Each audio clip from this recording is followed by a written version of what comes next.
Hollywood horror సినిమాలు ఎక్కువగా church నేపథ్యంలో సాగుతుంటాయి. దయ్యాలను కూడా రకరకాలుగా చూపిస్తూ భయపెడుతుంటారు. అయితే ఇప్పుడు మనం చెప్పుకోబోయే సినిమా మొత్తం చర్చి చుట్టూ తిరుగుతుంది. పవిత్రంగా ఉండే చర్చిలో ఈ దయ్యాల గోళ ఏంటి అనుకుంటున్నారా? అయితే ఈ సినిమాను ఓసారి చూడండి. ఇది మిస్టరీతో పాటు హారర్ ఎలిమెంట్స్ తో ఉంటుంది. వణుకు పుట్టించే స్టోరీ ఇది. ఈ హారర్ సినిమా పేరు, ఎక్కడ స్ట్రీమింగ్ అవుతుంది అనే వివరాలకు వెళ్లే ముందు వీడియోని ఒక లైక్ చేసి సబ్స్క్రైబ్ చేసుకోండి. Thank you. గ్రేస్ అనే అమ్మాయి తమ్ముడు ఒక మారుమూల చర్చిలో ఫాదర్ గా పనిచేస్తుంటాడు. అతను చనిపోయాడని తెలియడంతో అసలు ఏం జరిగిందో తెలుసుకోవడానికి ఆమె స్కాట్లాండ్ లో ఉన్న ఆ చర్చికి వెళ్తుంది.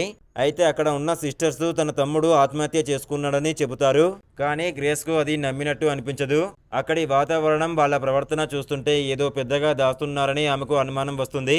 గ్రేస్ విచారణ చేసే కొద్దీ ఆ చర్చిలో దెయ్యాల రిచువల్స్ చేస్తున్నట్టు తెలుస్తుంది. దానికి సంబంధించిన భయంకరమైన నిజాలు బయటపడతాయి. చివరికి తన తమ్ముడి మరణం వెనుక ఉన్న అసలు కారణం ఏంటి, ఆ చర్చిలో ఉన్న భయంకరమైన శక్తుల వల్ల ఆమె కూడా ప్రమాదంలో పడుతుందా, చివరికి చర్చిలో అసలు ఏం జరుగుతుంది, నిజంగానే దయ్యాలు ఉన్నాయా, ఉంటే అవి ఆమెను ఏం చేశాయి, గ్రేస్ అక్కడ నుంచి ప్రాణాలతో బయటపడిందా అనే విషయాలను ఈ super natural horror mystery thriller సినిమాను చూసి తెలుసుకోండి. ఈ super natural horror mystery thriller cinema పేరు వచ్చేసి కన్సెక్రేషన్. ప్రస్తుతం జియో హాట్‌స్టార్లో ఈ మూవీ స్ట్రీమింగ్ అవుతుంది. ఇలాంటి best horror suspense thriller movie reviews కావాలనుకుంటే మన ఇన్స్టాగ్రామ్, టెలిగ్రామ్, వాట్సాప్ గ్రూప్లో జాయిన్ అవ్వండి. డిస్క్రిప్షన్లో లింక్ ఇచ్చాను.